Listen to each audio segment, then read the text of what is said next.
Hello, everybody. Welcome to the Know Your Brain webcast. I'm here with psychotherapist Siobhan Chirico, and we're here to talk about her book, Climbing Crisis Mountain, a guided picture book for managing meltdowns and challenging behavior.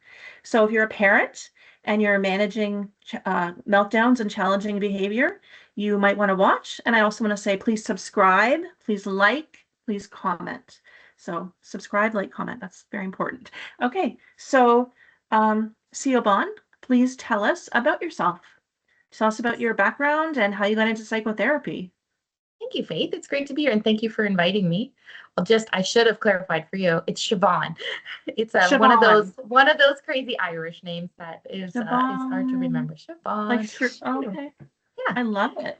Thank Siobhan. you. Siobhan. Okay, got it. So my background is I am a teacher with the Ontario College of Teachers, and I worked in the Halton District School Board for many years in classrooms, and then I moved into the special education sector. And that's where I really got interested in working with students with challenging behavior.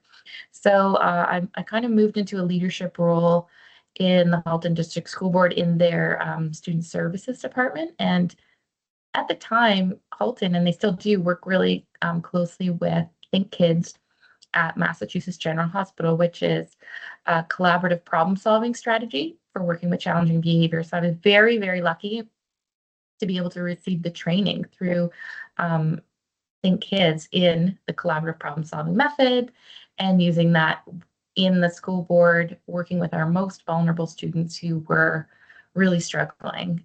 So that looked like visiting schools, visiting classrooms where we were encountering students with challenging behavior that was kind of even outside what we might expect. It might be violence, it might be self-harm, it might be harming others, it might be, leading to lots of evacuations, big stuff like that. So lots of learning there. And the reason I mentioned that is because I was very lucky to be invited into lots and lots of classrooms, right? And meeting lots of teachers and other professionals in the board, principals, parents, and of course, students. And when we get to talking about the book, it's based on what I learned from those experiences, what teachers were looking for, what parents were hoping for. That's why it's a short book. Right, exactly. So let me just ask you, you were a teacher in Ontario. You told me you taught junior, which is 4, 5, 6. Mhm. In the schools, what do you think what year did you start teaching, I would ask? And then what are the school's main concerns around behavior?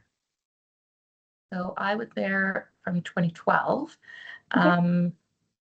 And I will add that at this point, I also teach at Brock University in the Faculty of Education. So now I work with teacher candidates in schools, and I'm part of the practicum advisor mentoring as they are in schools. So even though I'm not in classrooms now, I still feel very lucky to kind of have an idea what might be going on in Oh, classrooms. So sure. the challenging behaviors were mostly if it's getting very disruptive for a classroom, right? So when a teacher can basically no longer teach, we have a big problem. And Mm-hmm. when we're looking at, and often parents out there don't realize how common this is now becoming, really, like classrooms that are disrupted Yeah. constantly. And we might be talking about classes being evacuated to other spaces in the school while, school teams are helping manage a student with really challenging Yeah. behavior. I work in schools as well. Yes. And I would say I had a teaching assistant say to me once, she said, Faith, if parents knew what went on in here, they would not believe it. Right? Yeah. There's a certain percentage of students, and I would say it's maybe 5%, Hmm. who they do disrupt the learning of others. And there's a lot of what we like to call externalizing behavior, but Yeah. aggressive behavior that goes on in school. And it can be from something very small, like, teasing somebody or, shoving people, like things you would expect, to things that are much bigger than that and can be quite shocking. That's, So, yeah. yeah, it's really an issue that needs to be dealt with is violence in schools, aggression in schools. So I'm so glad you're here to help us to say, like, what do you think? I mean, this is a very big question and we will get to the book, but what do you think schools and parents and the community at large can be doing to make schools a more peaceful environment, a more collaborative environment? It is a big question, and it is a Yeah. broad question. Like you said, it involves not just schools, but also families and parents. And I'll round out my background a little bit too. So I left teaching to pursue a master's degree in psychotherapy so that I could actually start working directly with families in crisis and helping. Um, I just have this nice opportunity now to work long term with families instead of my kind of short term opportunities Yeah. I was afforded at the school board, which were great, but I felt like it would be wonderful to actually be able to spend time and follow through on a whole plan with a whole family. So that's what I do now. And I also write for Today's Parent magazine on some of the stuff that you're asking me about parenting. So I kind of like feel they are all connected: parenting, schools, and what's happening with kids. And of course, Faith, we always are thinking about what's technology doing and how's that impacting kids' brains these days, right? Yeah. I'm thinking about that a lot. So how can we create a more peaceful and calm environment Yeah. everywhere? These kids who are struggling, and it's only probably about 5%, these kids who are Yeah. struggling with aggression, what are the skills that they need to learn so that that's not the case anymore?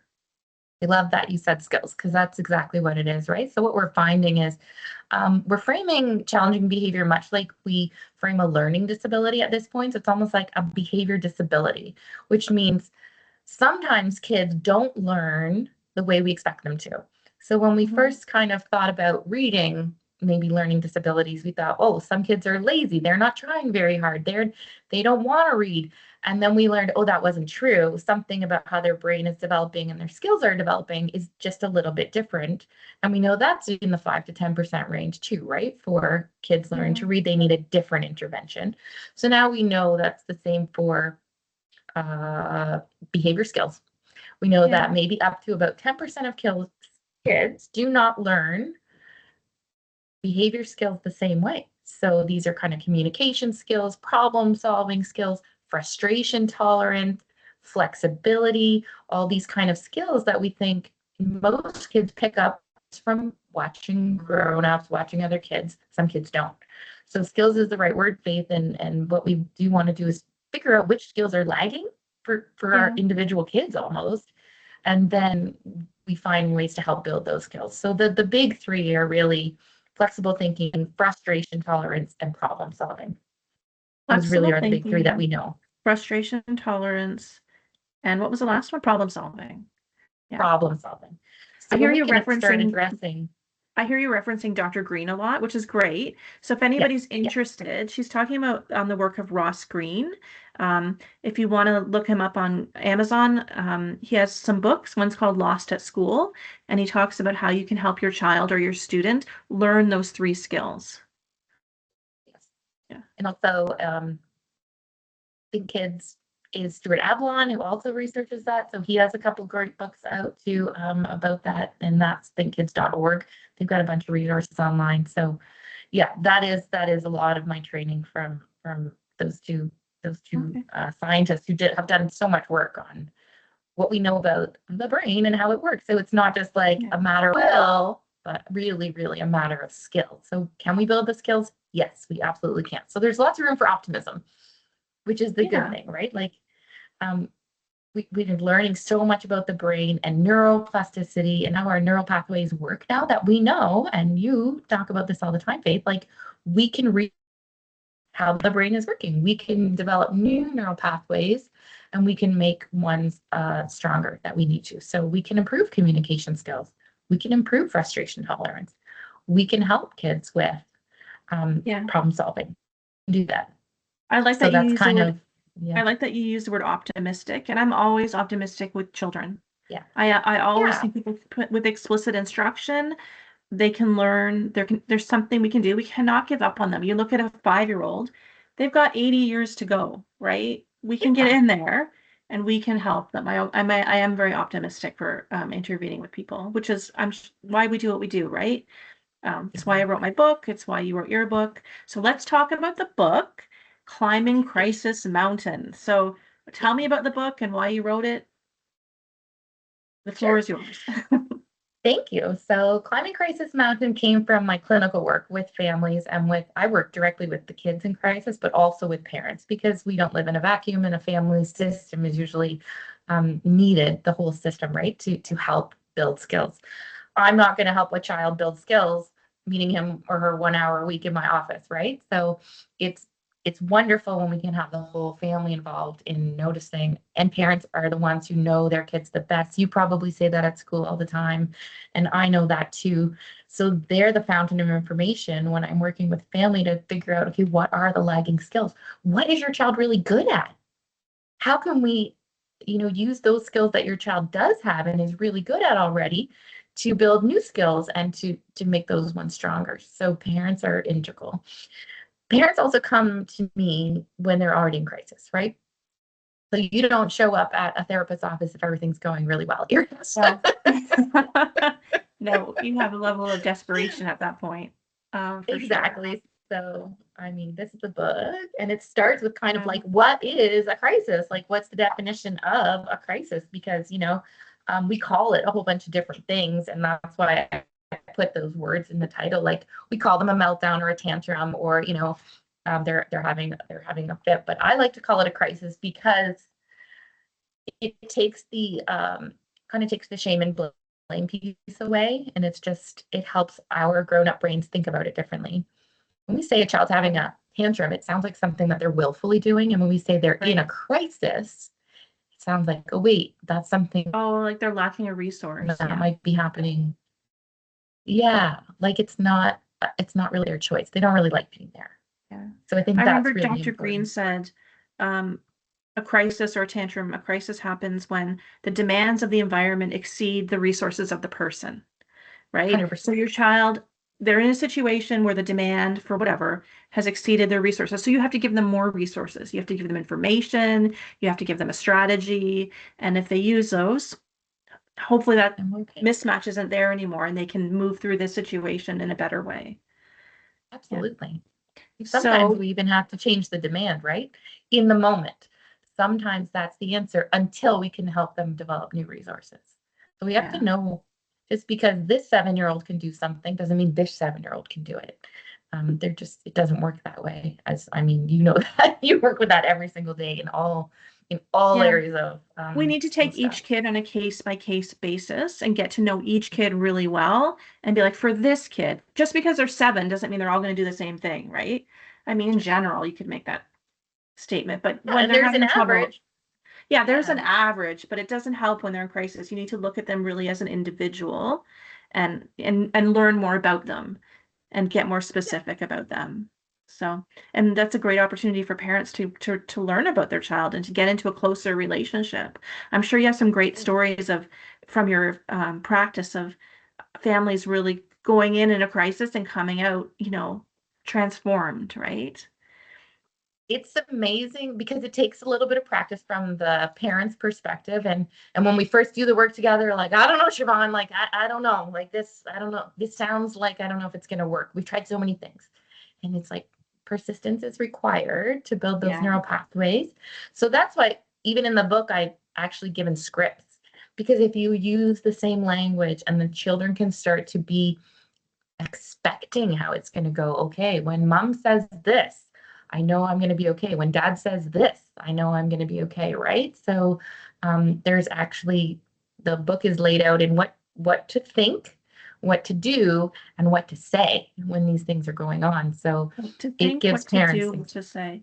And I want to just highlight that you said about persistence. I remember someone said to me, you need to try a new strategy for at least 3 weeks before you abandon it, because the child needs those 3 weeks, and probably it's longer, to embody those things and start doing them and have the neural pathways for them. So just a lot of times the parents are doing the right thing, but it's human nature. Like, if we've done it 6 times, we think, isn't that long enough? But sometimes it's not.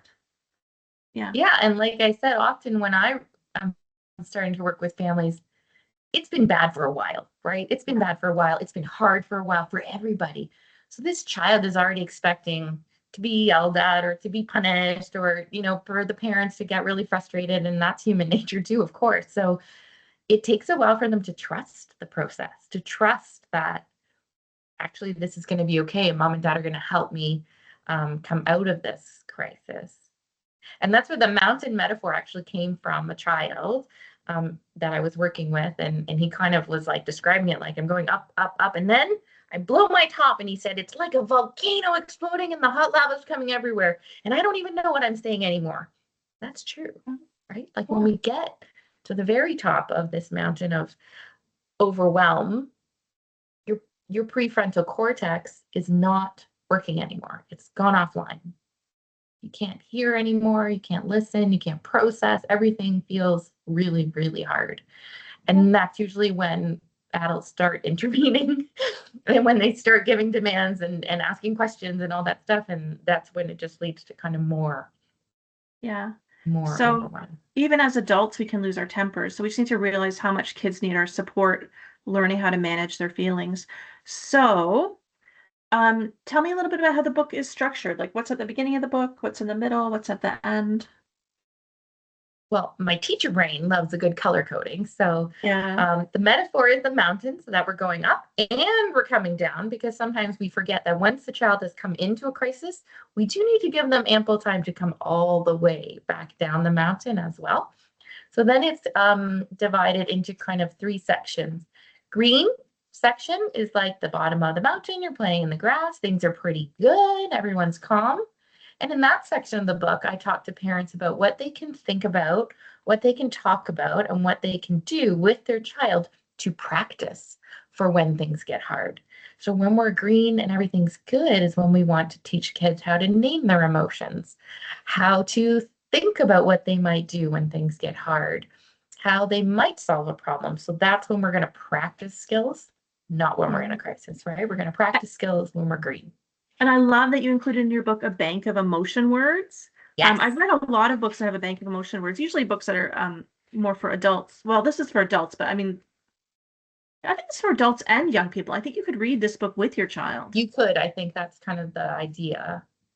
So there's a bank involved. of emotion words, which I love, because I think one thing that everyone struggles with is labeling their emotions. And that's a skill that people who are psychologically healthy, like this is very well known in research, people who are psychologically healthy and people who aren't, one major difference between them is the psychologically healthy people can label their emotions fairly accurately, and the unwell, mentally ill people cannot. Yeah. Like, if you say to them, how do you feel? These healthy people can answer it, and these unhealthy people can't. So it's so important that as people, we learn to label our emotions, and that as a parent, you coach your child to do that. Yeah. It's so important. I agree with you 100%, Faith. That's why I included some of the most common words that also kids don't really know yet, or those kids haven't really picked up yet. So we might say, oh, it looks like you're feeling mad, or it looks like you're feeling sad, which is, our big 3 is glad, mad, sad.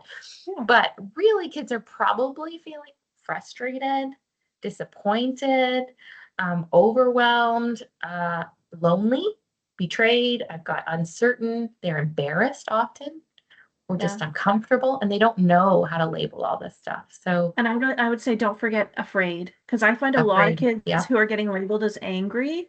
When you get down to it, they're not. They're afraid. You're right. And they're getting labeled as angry.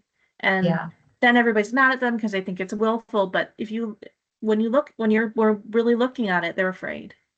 Yeah. So you're absolutely right that teaching kids to label their emotions, that becomes a superpower, right? Like that's step 1 in emotional regulation. So we practice all those things when they're okay, when they're green, and we practice them by modeling. So there's some instruction, for parents, don't forget, like you are always modeling, whether you like it or not, right? Like kids are watching, kids are listening. So if you find yourself even feeling frustrated, you could say, oh gosh, I'm feeling frustrated right now because this is happening or whatever's happening, Aunt Sally canceled on dinner and I was really excited to go and now I feel frustrated. I'm going to take a walk. So now you've modeled labeling a feeling. You've modeled it's okay to have a hard feeling. You've modeled the strategy you're going to use to get through that hard feeling and process it.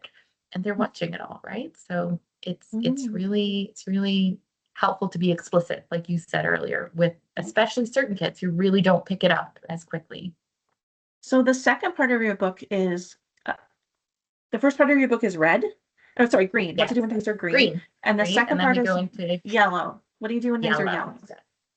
The yellow is, okay, we have noticed that something's changed and we have a child that's moving up this mountain. They're kind of moving into that crisis zone. So it looks different for everybody, but we basically know something is starting to go wrong. Maybe some stress has arrived. Maybe there's the disappointment or frustration. And just like you said earlier, there's a demand that's exceeding this kid's resources at some point, like, and things you can tell. So we still have a chance there. When we're in yellow, we still have a chance to go back down the mountain to green. We do not always have to go up to red. And that's part of the book is when we practice getting out of yellow, we have less crisis, we have less meltdowns, we have less tantrums as parents and adults get really good at helping get out of yellow and just come right back down instead of going all the way up. In my job, I help them write safety plans. And one of the big things we do is recognize when their anxiety is building or when they're in yellow is the way you would say it. And I think it's so important for parents to do that because just noticing that is such an act of love, right? All your kid wants to be noticed. Noticing is love, right? So really noticing when they're starting to be a little bit off, they're gonna really appreciate that as, you know, a way that you're showing them love and care. So that's yellow. So what should parents do or not do when their kid is in yellow? So when their kid is in yellow, the first thing they want to check is what they're thinking as the grown-up. Like, so it's really important there to not take things personally and to start to realize something's hard for my child right now. Something's up. I might not understand what it is, but something is hard right now for this child. So that's okay, right? So you want to begin by regulating your own emotion because sometimes this happens quickly and sometimes we're in a very inconvenient spot, like the middle of a shopping center or, you know, at grandma's house. And an embarrassing spot. Yes, you know, so then our emotions as the grown up. Embarrassed when their kid misbehaves in public. So most of them. It can. Well, it can feel embarrassing because of, you know, we've got some norms around things and it's unfortunate. But so regulating your own emotions is kind of like step number one. Okay. And then start to be aware of how you're speaking, what you're saying. You want to slow down basically in this moment because as the emotions for your child start to go up, you're going to start to co-regulate. That's a great term for parents to kind of start to embrace. I'm sure you use it all the time, Faith. We can help regulate someone else's emotions with our external resources. So if we can stay calm and our tone of voice stays calm and our speech stays slow, maybe we get lower, our child will come with us to that space. If we start to get embarrassed or upset and we start to go up, then we're going up together. Then we're both climbing that mountain then, right? The grown up and the child, and then it's going to explode. So if we can co-regulate in yellow, it's ideal. So we just want to notice something's going on. How can I help you? Seems like something's up with, like, what are you feeling right now? You can help them name that emotion because maybe you've practiced when they were green. And maybe they have a strategy that you know works to help them get out of yellow. So maybe they go for a walk. Some kids need to do something tactile. So maybe there's like some putty or some sand or a fidget toy or something that they can use in their hands. I won't get into breathing exercise. Yeah, breathing exercise, tapping. Lots of kids really can do tapping, breathing, coloring, music. So in the book, there's a lot to do in green to figure out what are the good strategies so that when you get to yellow, you're not figuring that out. You're like, I know what the good strategies are. We're going to use them. So hopefully when you're in yellow, you can get back to green, but that doesn't always happen. So what happens if what would you say is red? What's red? What does that look like? So this is what it says. This might look like crying, screaming, running away, avoiding something, changing their tone of voice, throwing things, hitting, kicking, withdrawing to their bedroom, complete with doors slamming, ignoring you, or completely shutting down. So you briefly mentioned kind of these external behaviors, but some kids have more internalizing behaviors where they get quiet, they go to their room, they don't want to talk, or they can't talk. And some you really know because they just threw their iPad across the room, right? So it can go either way. Generally, you know when your child is in red because you don't whatever want to shut down all the time and doesn't participate in family life, right? Yeah, that can be a crisis. It just looks different than what we think about, right? Yeah, because they're supposed to be a part of a community, right? Either at school and at home. So that's a good point that you point out. It's not just the kids who are exploding. It's also kids who shut down and they're not engaging and learning and growing in the way that they should be because they're just sitting alone in their room or, And honestly, those kind of kids who turn to those internalizing pieces can be really worrisome, Faith, because those are the kids who might turn to addictive behaviors like yeah. being addicted to even gaming or drugs, alcohol, all those kind of things come from internalizing. And unfortunately, there's a lot of young people now, there's an epidemic of self-harm, of cutting. Yes, So that's another addictive behavior, similar to drinking, similar Mhm. to gaming, things Yeah. like that. So you're right. There's the kids who explode, and that needs to be dealt with. They need help. But the kids who are just sort of disassociated and choosing an unhealthy behavior, they're not choosing conversation and relationship and goals and goal attainment. They're choosing, okay, I'm just going to check out, right? Yeah. I'm going to Yeah. smoke. I'm going to smoke all the substances. I'm going to cut Mhm. myself. I'm going to, that can be really dangerous. And anybody who works in high school knows about all these things. Yeah, Unfortunately. unfortunately. And one of the biggest addiction now is social media. So you're Yes. saying gaming, it's very similar. We had Social video media, yeah. games, and now they're on TikTok, they're on Instagram, and it's just flick, flick, flick so fast, Yeah. reinforcing you, right? Getting like closer and closer to your preference with the algorithm. So that's a form of disassociation and addiction. And they're missing out. They're missing out on playing outside. They're missing out on learning to swim. They're missing out on having a peer relationship with somebody, maybe a romantic relationship if they're a little bit older, because they're just scrolling, right? Which is so reinforcing automatically. So yeah, you're right. Thank you for that's really enlightening to me actually, that we need to be equally compassionate to both sides of that coin of what does red look like. That's really key, I think. Thank you. Okay, so what do you do during red as a parent? What do you do? What do you not do? So you mentioned earlier about the demand and the expectation. So red might be when we lower the demand. Yeah. So, or we have different understanding of the demand, right? And sometimes that feels like giving in, or there's some judgment from other grown-ups about, oh, you just let them get away with this, or you let them get away with that. And the point is, in a crisis, we have to make a decision to get out of crisis, to maintain mental health, to maintain our relationship, to keep ourselves and our children safe. And so sometimes removing the demand is perfectly fine. And I really do want parents to understand that sometimes removing the demand or changing the demand is perfectly fine because it is the only accessible option. So what's an And then example of a demand they might have to drop? Just something, one or two examples. Like if you're asking them to, I'll give you the top one. It's like, it's time to get off the video games, dinner's ready. okay, And then that can quickly turn into a crisis depending on age and stage and what we're looking at there. And so it can become a crisis when it's like you need to do it that's the now. most common one.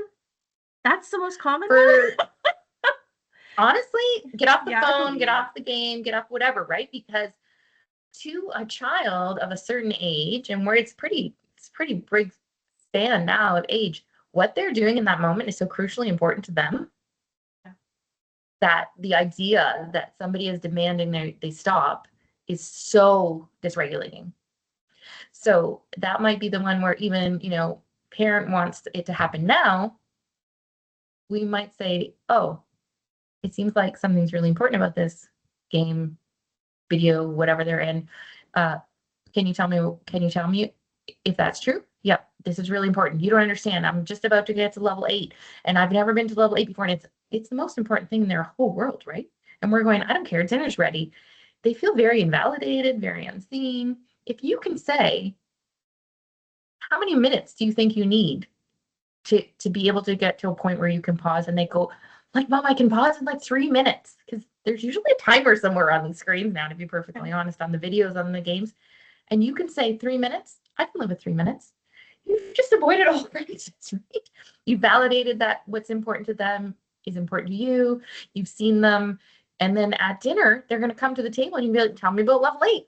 Sounds pretty exciting. Like, you've just turned that whole evening around. Yeah. Yeah. Instead of saying, no, it has to be now. It has to be now. It has to be now. Okay. So, yeah. So sometimes drop the demand. What else can parents do or not do in red? So if we're in red already, it's best to not negotiate. It's best not to promise or remove anything, because what we need to remember in red is our child's prefrontal cortex, the processing system, the rational thinking, the reasoning, the problem solving, it's basically gone completely offline. Yeah. Their ability to communicate effectively, which means listening and speaking, it's really, really minimized. So we cannot ask them open-ended questions. So I often advise parents to say, do you want red or blue? Not what do you want? Because they don't know what they want and they can't tell you.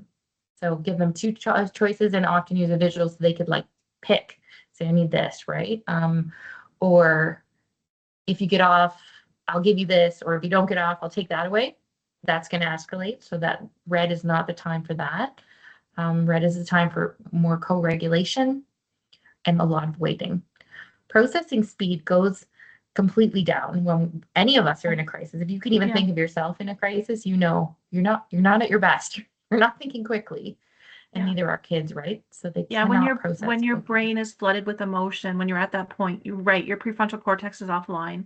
I mean, another way of saying it is your IQ drops by about 30 points. So, or that you go to a much younger mental age, right? So at that point, you're dealing with a 2-year-old, right? Like mentally. Exactly. So you can't. You might be talking to your 16-year-old, and they could still be like a 3-year-old for. So we want to minimize language. Or an adult family member. Yes, that is true. Don't talk to people when they're in a rage. Or your coworker. Yeah, exactly. Just the wait. Beautiful thing is this all translates. It does. It all translates. Yes, you can use this in other relationships as well. It's not just for children. But yeah, waiting is important. You have to wait till they calm down a little bit. And keep things pretty simple. And yeah, keep physical space. Physical space, and just saying things more like, something seems really hard. I see you. I'm here when you're ready. You're not in trouble. Because often that's what gets kids stuck at the top of Crisis Mountain, is they don't know how to get out, because they know that when they come out, it's going to feel embarrassing. It's going to feel shameful. They're going to be in trouble. People are going to be yelling at them. So we have to change the narrative and the action on all of that, so that they know, okay, my trusted adult is going to help me out of this. And then we're going to work on skill building. We're going to work on how to solve this problem, but I'm not going to have to go through feeling awful about myself. Do you know what I noticed at my job that was so surprising to me is anytime I would go see a kid who was like grade 6, 7, or 8, as soon as they saw me, they looked afraid. And so I realized they always think when they see an adult, this is very sad to me, they always think when they see an adult that they're in trouble. Yeah. Right? Yeah. Because that's the only time adults are really interacting with them is to correct them, which, okay, some correction is fine. But that's the only interaction you have? Like, that's sad to me. And so I always say to them as soon as I see them, because I had to, because of the emotional component, I always say to them, you're not in trouble. That's the very first thing I say to them. It's these 11, 12, 13 months. You're not in trouble. And then you can see their whole body relax. Like, they're so used to being scolded and corrected and punished. And I'm like, you're not in trouble. I'm just here to like ask you some math questions. Everything's cool. And they're like, okay. And then we have a nice time, right? Yeah. So that's something because it's not. And we're talking about chronic challenging behavior. Like, we're talking about kids who've experienced this a lot. So the pattern that they know is, yes, when a parent comes to intervene, I'm probably in trouble. And they know by their behavior, if they're throwing things and screaming and telling you to go F yourself, they know they're probably going to be in trouble at the end of this, right? But don't you want your child to know deeply that you're on their side? I just want to say those are very powerful words. You're not in trouble. You're not in trouble.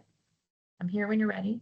You can't rush it either, right? Because we know the hormones are involved, and cortisol's involved, adrenaline's involved. We have to give all those chemicals time to just calm down a little bit, right? Like, it doesn't happen by magic. We can't just say calm down and someone can calm down. That's not how the human body works. Yeah. And I would say also, when you're in Greene, take a lot of time to give praise, because if all they're getting, and it seems to me that all they're getting is criticism and correction and instruction and information, and that's nice, that's okay, I guess, but you have to balance that with praise and encouragement. And some parents do that beautifully, but I wonder how often that really happens. And in that vein, around the praise, we want to be careful that we are noticing the skills and not outcomes, right? So in the teaching profession, it's very important, and people talk about it a lot. We don't want to praise product. We want to notice and bring awareness to, oh, you worked on that for a really long time. I noticed that you persevered through that. That's what we want to be praising, right? Those skills that they're building And instead the of effort, you got an A. It's gonna be like, right? you stuck with that. That must have been hard to stick with Yeah. that for so long. Well done, you. Like that's Yeah. the stuff we want to really notice. Yeah, not something they maybe have a natural talent for. Just go, oh, you're really good at whatever. But like, yeah, you try things that they struggle with. Praise them for that, because Yeah. that's where the Yeah. effort's going, right? So if you know they have a And what bad do we temper, know? I yeah, think it's like one negative comment, you need to build 14 positive comments to even those out. So that's a good okay, one to remember in all of our relationships. Like that's from my work with couples as well. Like when we have that negative like interaction, we need like I think it's 14 to kind okay, of balance. It's really, really uneven. So we remember, and there's a neuroscience reason for this, but we remember the bad stuff more than we remember the good stuff. So we have to offer a lot of good stuff. yeah. So after red has sort of come to an end, Yeah. then what happens? Do they go to yellow and then green, or do we get Yes. what happens? Yeah, that's exactly right. So when we're moving, and in the book I've written what we think when we're moving from red to yellow. So now we're coming back down the mountain, and it's really a place where we can slip up and we can send kids back into crisis. So we want to remember that my child is coming out of crisis mode, and it takes time and patience. My child's stress levels remain high, and they could easily be pushed back into red. Cortisol is still moving through my child's bloodstream, and it can be there for 20 minutes to several hours, depending on the stress level that we've been encountered, right? So this is not the time when we want to solve the problem. This is not the time when we want to talk about the incident or the behavior. Their communication is still down. Their rational thinking is still down. They're not okay yet, right? And Mm. often we jump here, and a lot of times faith in schools, this is where sometimes teachers are like, hey, now they have to clean up that mess they made when they were in their crisis. And my answer is always maybe, if they're available for that. And if they're not, then no, it serves no purpose. We're not teaching anything. Or it might be the time when a child wants to start making repairs. So we can say, okay, we're going to clean up the classroom and I'm going to help you.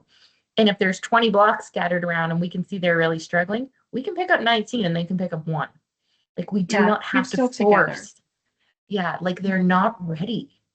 So we're not teaching them anything but shame and punishment, really, if we force them to clean up or to apologize is another big one. We often force an apology, right? Like they're not ready yet. It might be the next day before they're back into green and they're thinking, geez, I really feel badly about how I upset my teacher and I was mean to my other friends, and they want to apologize then. So do you That's think more when they're back meaningful. in green would be the time to have those types of conversations? And like you're Yes, saying, it might be the next absolutely. day.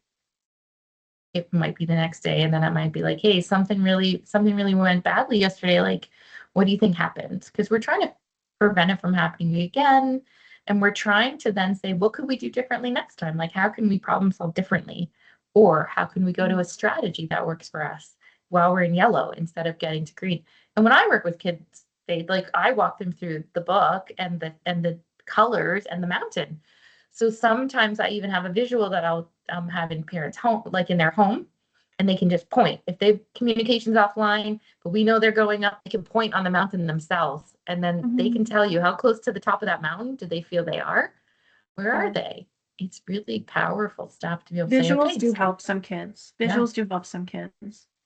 I also I had a behavior chart when I was 5. We won't get into that. But yeah, to make a Well, chart. that sounds like maybe a what's it called, like an initiative chart, which is totally different, right? Well, So it was this the is a 80s. I communication. still, you know what? I actually really appreciated it. I was only like 5, but just that I had something concrete to focus on and like concrete goals, and I get a sticker. Like it helped me. Like it was, and I felt cared for by that, right? Rather than just random, random things going on all the time, right? And just, kind of everybody doing things by the seat of their pants. I liked my behavior chart.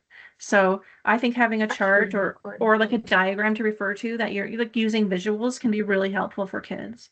Um, Especially younger kids, but even when When anybody's they're upset. young, yeah. Yeah. And I have families, that'll say every day they come home from school and they're already in crisis, like when they're coming home. So then we can take away the expectation that they're going to talk about it right when they walk in the door. We put the mountain picture right on the door as soon, on the wall as soon as they walk in, and they just point like, I'm here. So it's like, Mom, Dad, I'm here. I Okay. need my strategies. So I need to color. I need to listen to music. I need to go outside. I need to do one of the things that works for me, and then we can talk about it. So it Yeah. really helps families just to cool the temperature and not say, what's wrong? What's going on? What happened at school? Like Just they're not point to ready the yet. chart. So they're just like, I'm in yellow. I need to get back down. And then they like when they know it, it's almost like naming your emotion, right? It's like naming where you are on your stress level. It's great. Yeah. So I have a couple questions. What advice would you give to parents generally around technology? So internet, video games, social media, what would you say about that? Okay, there's a big one and it's a tough one, right? So not all screen time is created equal. It's definitely Mhm. one thing. So we want to really be cautious of cause and effect stuff. So anything that's really quick and like the games that you touch a screen and something happens, like Candy Crush or those games are the ones that kind of send us into that dopamine loop, and those become the ones that are the hardest to actually disengage from. Okay. Whereas a game like say Minecraft, where they're playing, but they're in that creator mode and they're building worlds and they're doing all this stuff, might be okay for some kids, but then some, it's hard to say, because then some kids really struggle with a thing that doesn't have an ending. So then you have to kind of make Yeah. sure you've set a boundary. It's a time ending. You still have to monitor how it goes for them. Yeah. Uh, Social One thing I media is tell, very tricky. yeah. One Mhm. thing I tell parents is just to keep it fairly simple is no device an hour before bed and don't let them have their Absolutely. phone in the bedroom at night because they'll be on it. So just those Yeah, two simple things. it's true. And you know what? I'll add to that. My big piece of advice is if you want to do something, watch a movie together on a big television or a big Yeah. screen as a family instead of everyone having their own individual screens, because that makes the world of difference. It's now a community thing. There's a shared experience. Our brain interprets that completely differently than I a love child that. watching the same movie on their I phone. love that advice. Who doesn't want to Yeah. cuddle with their dad and then watch a movie or their mom, And it right? really That's works. lovely. It's Yeah. much more settling. And somebody can get a foot massage during that. That would be great. That would be great. Yeah, this idea of a shared experience, it's very, very powerful. So that's a good use of technology. That's really nice. Mhm. Um, so my I'm there's parents right now who are watching this and they're struggling. And what would you recommend that they do? I mean, read the book, obviously, buy the book, read the book. But I mean, just talk a little bit about they're listening to you right now, they can hear your voice, they're in distress about their child and their behavior. Um, what direction can you give them? One thing that I talk about in the book and just in my practice is that we have a lot of shoulds. Your mother-in-law, your great aunt, or your best friend. A lot of people are telling you what you should do and what you shouldn't do and what you should do and what you shouldn't do. And I would encourage parents to listen to their own instincts and their own children and what's right for their own family, because it's not universal. There is no universal truth right now. Like we have families that look very different. We have technology uses that look very different. We have structures and schedules. So be in tune with your own family and know that letting an expectation go for now or changing an expectation to make it simpler is not a failure, and it's not you letting children get away with something. It's comes back to what you said at the very beginning. Faith is when the expectation and the resources match, we're going to be okay. When they don't match, we have to do something. And the only thing we can do in the moment is change the expectation while we're building resources, right? So Mhm. not every kid is the same. And we don't all get credit when we have kids that are wonderfully behaved and doing very well. That's just as accidental sometimes as, you know, when kids are Yeah. challenging. So what I really, really, really want parents to know is it's not your fault that your kid is having a challenge with behavior any more than it would be your fault if your kid was having a challenge with reading. It just, it's what it is. It's just the Yeah, way or their if your little kid brain is needed if wired. your kid needed glasses or Yeah, something like that, right? yeah, That's not your fault. That's just kids are born different, and some of them have really big, strong emotions, and so that's something you can go through together and learn about. yeah. Yeah. So please don't beat yourselves up. And you know, Ah, it's don't beat it's yourself it's up. it's a tough world out there. So But we're so lucky to have so many resources. There's Dr. Russ Greene's work. People mhm. can contact you or look at your website. So I want just to talk a little bit about what you do community talks. Can you talk about that? And also what social media you have that people can reach you on. Sure. Yes. I do workshops for all kinds of different groups. So parenting groups, some are very specific around, there are certain medical or mental disorders that kind of lend themselves to challenging behavior, right? And we know that. So I work with certain groups in that regard, schools, um, anywhere that we're working with kids. So sometimes I workshop the book or I just come and do something that's very specific to the needs. So climbingcrisismountain.com is the website for the book, and you can reach me through there. And the book is available on Amazon, Indigo, anywhere you buy your books. And for socials, I'm on Facebook and I'm on LinkedIn. And like I said, I write for Today's Parent. So Today's Parent magazine online is today'sparent.ca or .com. I'm not quite sure actually. But there's a link to my bio and information there as well. And in those I try to write, short 3 to 6 minute articles that just like give us little tips as parents to be like, how can we increase happiness or how can we reduce stress in the family or what do I do if I think this week it's going to be about attention spans and what's normal look like and stuff like that. So there's always little tidbits there. Um, and all my socials are linked there too.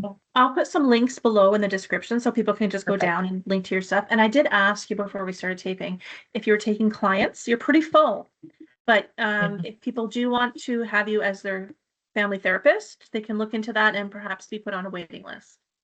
Yes. So Is that you right? could yeah, you could email me or reach me through the contact form at the climbingcrisismountain.com. There's a contact form there and I get those emails directly. So, yep.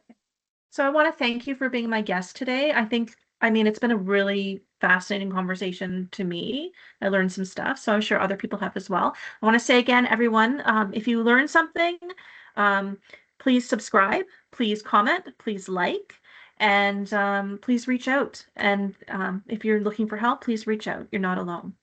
So thank you for coming to Know Your Brain. And I want to tell everybody, we talked about the brain today, so I'm so happy. Know your brain for a bountiful life. That's the key.